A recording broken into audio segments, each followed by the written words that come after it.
அவங்க அப்பா கிட்ட போய் ஏறுவாங்க பாருங்க. ஐயோ இங்க வாடா நான் உருண்டா.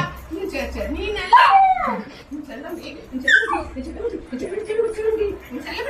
இங்க வருமாமா இங்க வருமா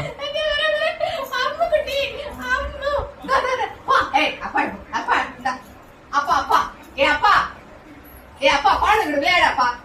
ஏ அப்பா விளையாடு பாரு வைதாங்கலி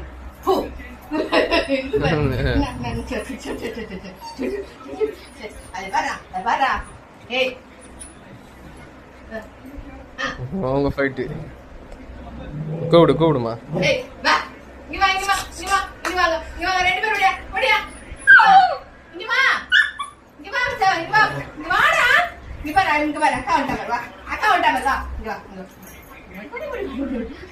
மூக்கு மட்டும் ப்ரௌனா இருந்தா சோனு தான் இன்னும் வந்துட்டீங்களா வீட்டுக்கு வந்துட்டீங்களா தப்பிச்சு ஓடியாண்டீங்களா தப்பிச்சு ஓடியாண்டீங்களா நீங்க ஐயோ தப்பிச்சு வந்துட்டாங்களே இவங்க 2 பேரும் தேட போறாங்க அவங்க